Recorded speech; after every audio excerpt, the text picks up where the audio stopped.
The following reading is a correspondence of Asahel Nettleton upon the new measures of Charles Finney from 1827, January 13th, a letter to Reverend Mr. Aiken of Utica, written from Albany. My dear brother, would that I had time and strength to give you particulars on the state of religion in this region and elsewhere. In Albany, it is interesting, but I have great fears that the disposition of some zealous Christians round about us to proclaim it abroad and to run before their own hearts and the real state of things will run it out into noise. I have already felt the evil. I find that many are disposed to make 10 times as much of the state of things as I have been in the habit of doing, though they know but a small part of what I have seen in this place. I have met a number of circles of different kinds. Some are rejoicing in hope, and a number anxious for their souls. Various reports have gone out concerning a revival in Albany, which has done us much mischief. If they would let us alone, I should expect a great work in this city. But among so much noise and bluster of Christians, it promises fair to end in smoke. But after all, the good people here are astonished at our stillness. My opinion is that had they been 10 times as still, they would already have witnessed 10 times as much. 70 years ago, about 2,000 souls were hopefully born into the kingdom in this vicinity, in our own denomination, with comparative stillness. But the times have altered. The kingdom of God now comes with great observation. Opposition from the world is always to be expected. It is idle for any minister to expect a revival without it. But when it enters the church of God, the friends of Zion cannot but take the alarm. There is doubtless a work of grace in Troy. Many sinners have hopefully been born into the kingdom, but it has been at an awful expense. Many of our first ministers have visited the place to witness for themselves. Such men as Edward Dorr Griffin, Ebenezer Porter of Catskill, William Knott, Mr. Tucker, Mr. Cornelius, and many more. Some of them have heard a number of sermons. After giving credit for preaching much truth, they uniformly say, "I never heard the name of God used with such a reverence." Dr. Griffin gave me a number of specimens. I do not wish to retail them. The church in Troy is greatly divided. Some have taken a dismission, others are consulting neighboring ministers about the path of duty, and others are beginning to attend worship by themselves. But the worst is not told. The spirit of denunciation which has grown out of the mode of conducting the revivals at the West is truly alarming. We do not call in question the genuineness of that revival, or the purity of the motives of those who have been the most active in it. You doubtless are reaping and rejoicing in their happy fruits. But the evils to which I allude are felt by the churches abroad, members of which have gone out to catch the Spirit and have returned, some grieved, others soured, and denouncing ministers, colleges, theological seminaries, and have set whole churches by the ears and kept them in turmoil for months together. Some students in divinity have done more mischief in this way than they can ever repair. I could mention names, but for exposing them. Some ministers and professors of religion have been to Troy from the surrounding region on purpose to catch the flame, and have returned home saying, "We don't want such a revival as they have in Troy." I went down to H a short time since and spent a Sabbath, and there met 7 or 8 ministers from various parts. And you would be perfectly astonished to hear them tell the troubles which have been introduced into their churches from the Western revivals. The church in H has been a complete turmoil all summer long, occasioned by a student in divinity who had heard Mr. Finney. He commenced operations to have a revival on the new plan. He found fault with everything the settled minister was doing, and raised an angry dispute about females praying in promiscuous assemblies. He went about trying to raise a party to break down the pastor, as he called it. I cannot be particular only before he came to the place there was some attention and a few conversions, but a desperate attempt to introduce the practice of females praying with males raised an angry dispute which lasted all summer. And they had a revival of anger in the church, but no more conversions. This account I had from the lips of the ministers of the place, his wife in session. That you may understand my meaning, I have given this only as a specimen. The evil is running in all directions. A number of churches have experienced a revival of anger, wrath, malice, envy, and evil speaking without the knowledge of a single conversion, merely in consequence of a desperate attempt to introduce these new measures. Those ministers and Christians who have heretofore been most and longest acquainted with revivals are most alarmed at the spirit which has grown out of the revivals of the West. This spirit has no doubt greatly deteriorated by transportation. As we now have it, the great contest is among professors of religion, a civil war in Zion, a domestic broil in the household of faith. The friends of Charles Finney are certainly doing him and the cause of Christ great mischief. They seem more anxious to convert ministers and Christians to their peculiarities than to convert souls to Christ. It is just such a contest as I have sometimes seen in its incipient stages in New England between some young revival ministers on the one side and whole associations of ministers on the other.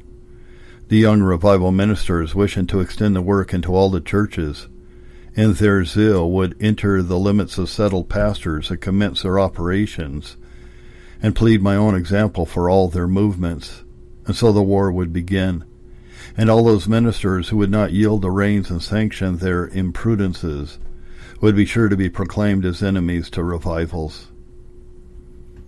Being thus defeated, these young ministers would come to me to make their complaints, and to work on my mind a conviction that all those ministers were enemies to myself, whereas the whole evil lay in a violation of all the rules of ministerial order and Christian meekness, or any inexperienced ignorance and imprudence of these young ministers. I'm sorry to speak thus of my best friends, but it is due to my brethren to say that those very ministers who had been thus slandered by my young brethren have since come to me with tears, urging me to visit their flocks. There is not one of them but would bid me a welcome and would rejoice in a revival, but they would not invite these young ministers to preach for them, who had been so rash in their proceedings and guilty of slandering them as stupid and dead and enemies of revivals. In this manner, some of the most promising young revival ministers have run themselves out and lost the confidence of settled pastors and Christians in general. The spirit of denunciation which has grown out of these Western revivals seems to be owing to the implicit confidence which has been placed in the proceedings of just such young ministers as leaders. They dare not attempt to correct any of their irregularities for fear of doing mischief, or of being denounced as enemies to revivals. This I know to be the fact. Charles Finney himself has been scarcely 3 years in the ministry, and has had no time to look at consequences. He has gone with all the zeal of a young convert without a friend to check or guide him, and I have no doubt that he begins with astonishment to look at the evils which are running before him. The account which his particular friends give of his proceedings is in substance as follows. He has got ministers to agree with them only by crushing or breaking them down. The method by which he does it is by creating a necessity, by getting a few individuals in a church to join him, and then all those who will not go all lengths with him are denounced as enemies to revivals. And rather than have such a bad name, one and another falls in to defend him, and then they proclaim what ministers, elders, and men of influence have been crushed or broken down. This moral influence being increased, others are denounced in a similar manner as standing out and leading sinners to hell. And to get rid of the noise and save himself, another will break down. And so they wax hotter and hotter until the church is fairly split in two. And now as for those elders and Christians who have thus been converted to these measures, Some of them are sending out private word to their Christian friends abroad as follows. I've been fairly skinned by the denunciations of these men and have ceased to oppose them to get rid of their noise. But I warn you not to introduce the spirit into your church and society. And so, Charles Finney's supposed friends, men of influence, are sending out word to warn others to beware of the evils which they have experienced.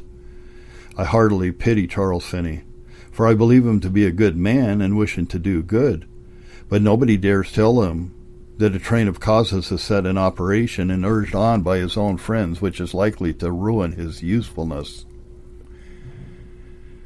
I have become acquainted with some of the young preachers who profess to have taken their stamp from Charles Finney. I do not believe that there is much in them of the original. I am sorry to say that the spirit which they manifest and unwittingly diffuse appears to me to resemble anything rather than the wisdom which is from above, or the fruits of the Spirit. The minister who should exhort Christians in the following strain, put on therefore as the elect of God, holy and beloved, bowels of mercy, kindness, humbleness of mind, meekness, long-suffering, forbearing one another and forgiving one another, I fear would be denounced as being far, very far behind the spirit of the times.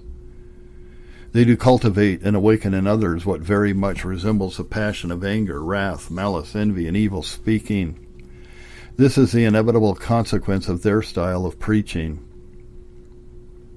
As Dr. Griffin observed, quote, it sounds like the accredited language of profanity, end quote, or as a pious woman of color in Troy expressed it, I do wonder what has got into all the ministers to swear so much in the pulpit.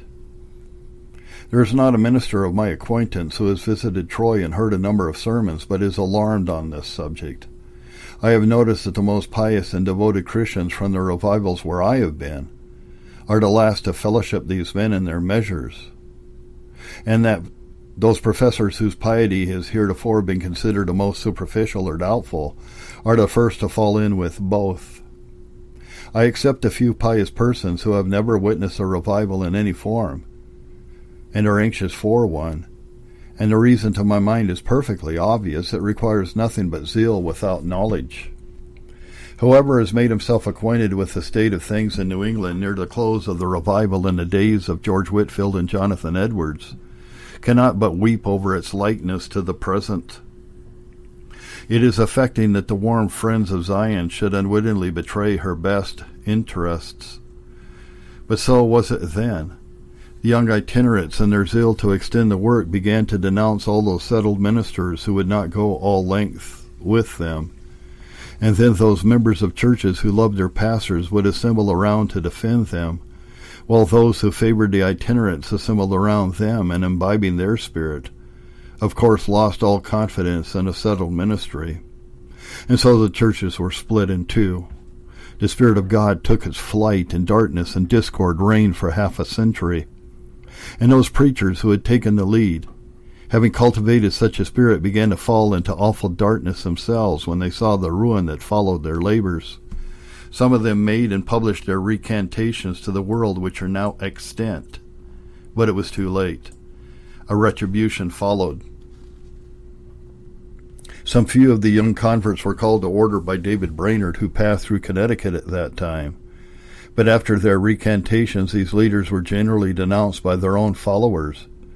Could Whitefield and Edwards and Brainerd and James Davenport now arise from the dead, I have no doubt they would exclaim, "Young men, beware, beware." In the remarks which I have made, you will understand me.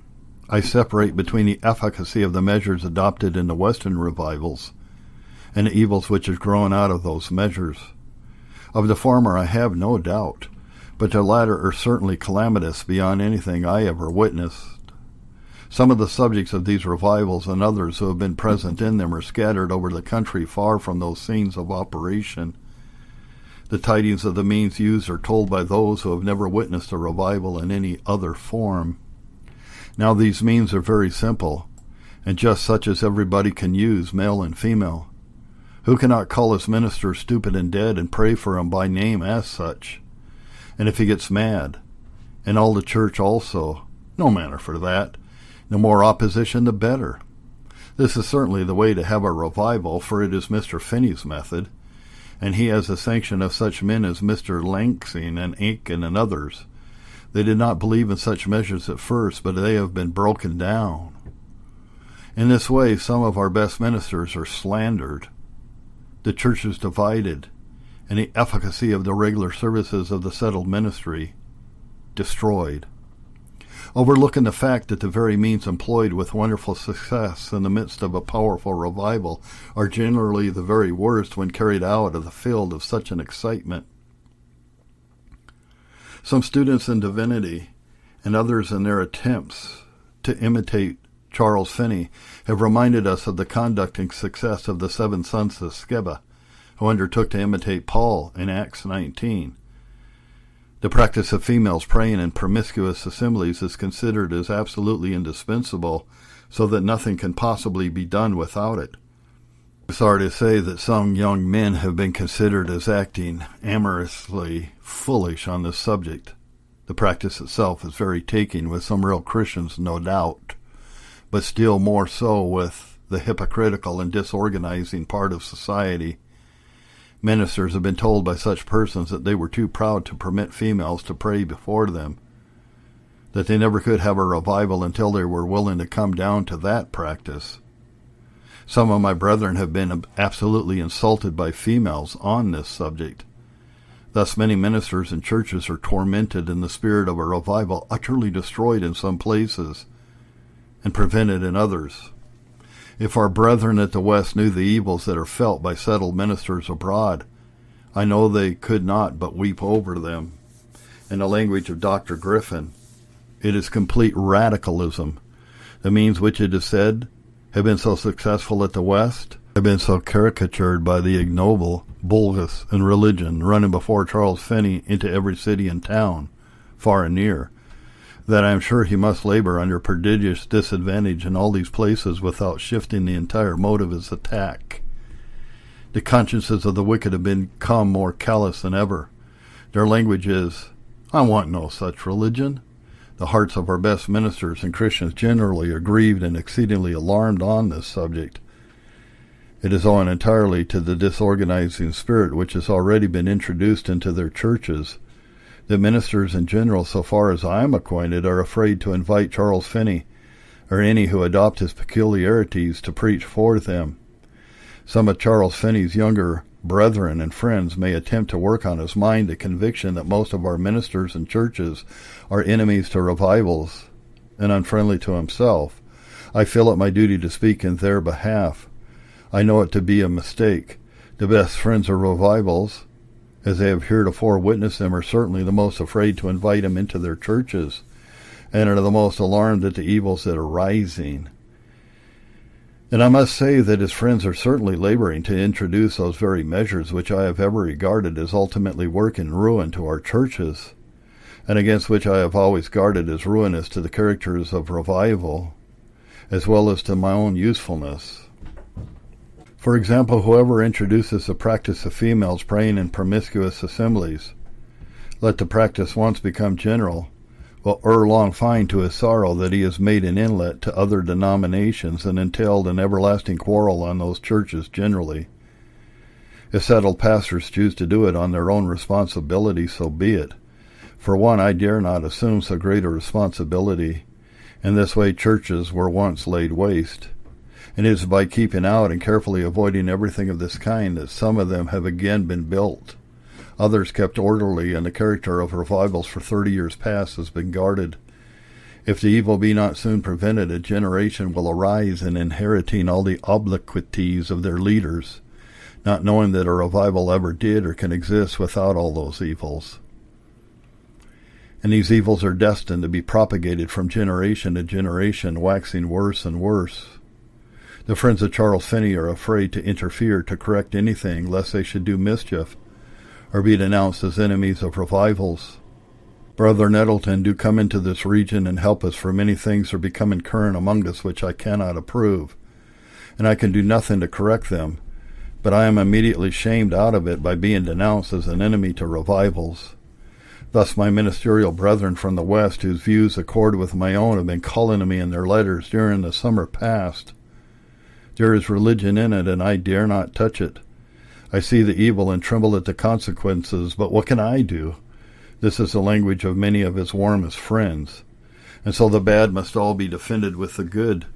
This sentiment adopted will certainly ruin revivals. It is the language of a novice.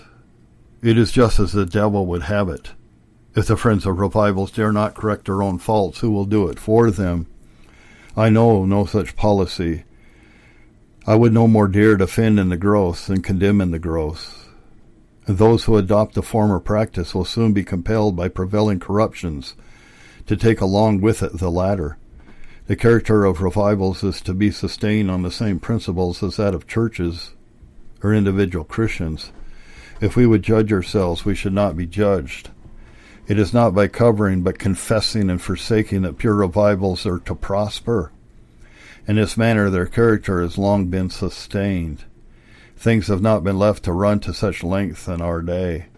A strong hand has been laid on young converts, old professors, and especially on zealous young ministers, as many of them now living can testify. I have been afraid to kindle fires where there was not some spiritual watchman near, to guard and watch against wildness for which I might become responsible. Some students in divinity have caught and carried the flame into neighboring towns and villages, and no doubt have been the means of the salvation of some souls. But I am sorry to say that some of them have run before me into the most populous places, and have carried their measures so far, and have become so dictatorial and assuming that in the opinion of the most judicious and influential ministers of my acquaintance, they have done far more mischief than good. They have pleaded my example for many measures which, as to time and circumstances, I utterly condemn. Some of the means which I have never dared to employ, except in the most interesting crisis of a powerful revival, they have caricatured in such a manner, and raised such prejudices against myself among strangers that they have caused me much trouble. My plans have been laid to visit many towns and cities, and have been wholly defeated by those students in divinity thus running before me. I have been much grieved and exceedingly perplexed on this subject. They assume an authority unwittingly, I allow, and adopt measures which no ordained minister could do without ruining his usefulness. Evils arising hence have uniformly been arrested in their progress by my taking the part of settled pastors among their flocks at a great expense of feeling, on the part of my young friends, no doubt, but the cause of revivals evidently required it. I have been anxiously looking and waiting all summer long for such men as yourself and Mr. Lansing, and others most intimately acquainted with Charles Finney, to take hold with a kind severity and restore order, but in vain. It is not expected that a powerful revival can exist among imperfect beings without more or less irregularity and opposition, but it is expected that these things will generally subside, and leave the churches in a more peaceful, happy, and flourishing state than ever. This has uniformly been the case where revivals have prevailed. But irregularities are prevailing so fast, and assuming such a character in our churches is infinitely to overbalance the good that is left. These evils sooner or later must be corrected. Somebody must speak, or silence will prove our ruin. Fire is an excellent thing in its place, and I am not afraid to see it blaze among briars and thorns. But when I see it kindling where it will ruin fences and gardens and houses, and burn up my friends, I cannot be silent. Had evil been checked in the commencement, it would have been an act of kindness to Charles Finney and great gain to the cause of revivals. He would have found ministers everywhere bidding him welcome. His help is everywhere greatly needed. For a settled pastor, the entire confidence of other ministers would not be so important. But whoever undertakes to promote revivals by running through the world in this age of revivals must have the entire confidence of settled ministers generally. Otherwise he will unsettle ministers in desolate churches wherever he goes. Without their hearty cooperation he will certainly labor at a great disadvantage, as if a mariner steering a ship in a storm at sea and his ill should quit the helm and ply his strength at the mast. The practice of praying for people by name in the closet and the social circle has no doubt had a beneficial effect, but as it now exists in many places, it has become in the eye of the Christian community at large an engine of public slander in its worst form. I should not dare in this solemn manner to arraign a fellow sinner before a public assembly, without his own particular request, unless my expressions were of the most conciliatory kind. And no Christian minister, whatever his character may be, can adopt a practice without awakening the indignation of the world at large, and of Christians generally against him. Much less can it be done by anybody and everybody who takes it into his head positively to decide the question, and to tell God and the world that such and such persons are unconverted. I do not believe, whatever may be the effect upon the individual thus named, that God will regard such a prayer in any other light than as that of a proud, self-righteous Pharisee. There is another interesting topic that lies near my heart, but the time would fail me to express my views and feelings on the subject. That holy, humble, meek, modest, retiring form, sometimes called the spirit of prayer, and which I have ever regarded as the unfailing precursor of a revival of religion, has been dragged from her closet and so rudely handled by some of her professed friends, that she has not only lost all her wonted loveliness, but is now stalking the streets in some places stark mad. Some in their zeal on the subject of the prayer of faith are tormenting others with their peculiar sentiments, which, if correct, everybody sees must equally condemn themselves, thus rendering themselves and their sentiments perfectly ridiculous. I have given you but an imperfect sketch of my own and the views of our brethren abroad on the subject, but as I assure you as a whole, it is not overdrawn. How to correct those growing evils I cannot tell. Our brethren far and near, some of Charles Finney's best friends at the West not excepted, by letter and otherwise, have long been urging me to lay the subject fully before him. The evils which have existed abroad have certainly been very much concealed from him and his friends. It is certainly right that he should know something of the evils which have run from under him, and the feelings of the friends of Zion at large. I have nothing to say to him in the style of crimination or controversy. I have been too long in the field of battle to be frightened about little things or to make a man an offender for a word. For Zion's sake, I wish to save Charles Finney from a course which I am confident will greatly retard his usefulness before he knows it. It is no reflection on his talents or piety that in his zeal to save souls he should adopt every measure which promises present success regardless of consequences, nor after a fair experiment in so noble a cause to say I have pushed some things beyond what they will bear. The most useful lessons are learned by experience. I wish I had health and strength to show Brother Finney my whole heart on this subject. I have long been wishing to correct some of his peculiarities, that I might invite him into my own field and introduce him to my friends. Aside from feeble health, one consideration only has prevented me from making the attempt. Some of his particular friends are urging him on to the very things which I wish him to drop. I fear that their flattering representations will overrule all that I can say. And having dropped these peculiarities, his labors for a while might be less successful, and then he would resort again to the same experiment. But I can inform him that the same measures which he has adopted have been vigorously and obstinately pursued in New England against the repeated advice of settled pastors, and that, too, by one of the most powerful and successful ministers that I have ever known, until confident of his own strength he quit them all with this expression, "We will see who will answer by fire," a most unhappy expression, as he afterwards told me with tears. The result was he lost his usefulness in our denomination. Some of his spiritual children, now excellent men in the ministry, have never dared to adopt his measures, but have uniformly opposed them. Others, some ministers and laymen who followed him, became disorganizers, and the leader himself turned Baptist and soon after died.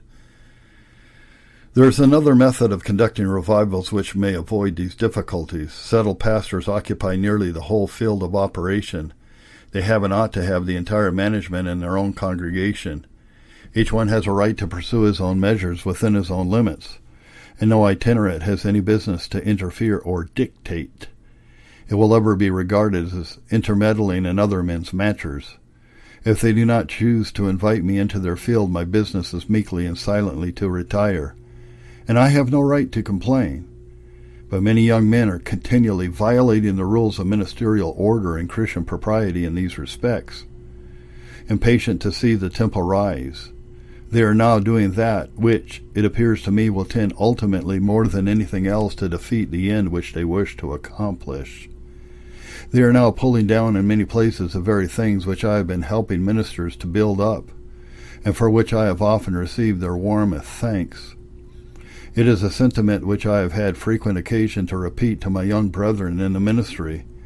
Better forego the prospect of much present good in your own opinion, than to lose the confidence of settled ministers without which you cannot be long and extensively useful. There is certainly another and a lawful point of attack on the kingdom of darkness, which, when you have taken and it is seen, possesses wonderful advantages. It will give no offense to the church of God. It will be sure to rally around you every faithful soldier of the cross. Though it may seem too slow and silent in its operation, yet being the lawful method of conducting this warfare, it will secure the confidence of ministers and Christians, the consciences of the wicked, and a crown of glory.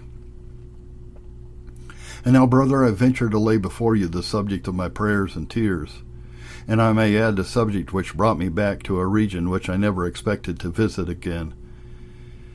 If you discover anything in this communication unchristian or unkind, you will pardon it. If in your opinion it can do no mischief, or will do any possible good, you are at full liberty to show it to Charles Finney, or any of the friends of Zion whom it may concern. We will lay the subject at the feet of our divine Master, and there we will leave it.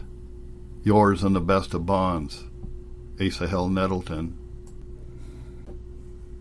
New York, December 6, 1827. The previous letter was written sometime last December, immediately after a second interview with Charles Finney. From personal conversation with himself, but more particularly with his friends, I learned that they had adopted and defended measures which I have ever regarded as exceedingly calamitous to the cause of revivals.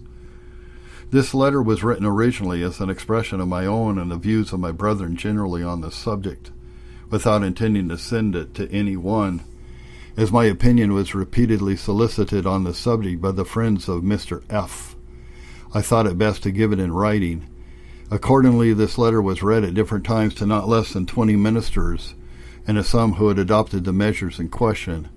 In this silent manner I labored for a number of weeks, hoping to persuade the latter to drop them.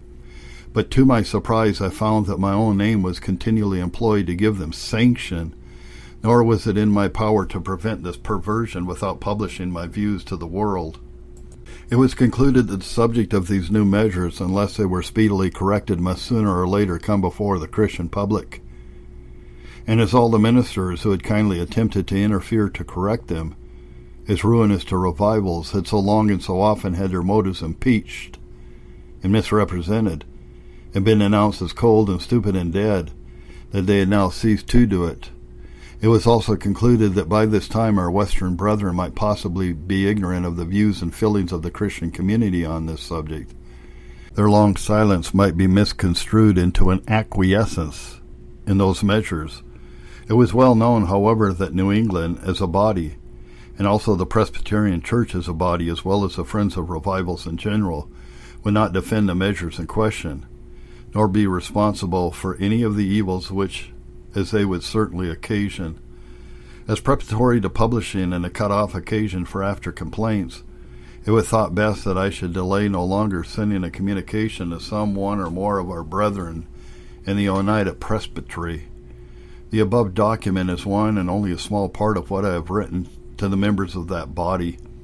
What I have done in laying the subject before them was not done without the knowledge and approbation of the watchmen of Israel, the long, the tried, the acknowledged friends of Zion.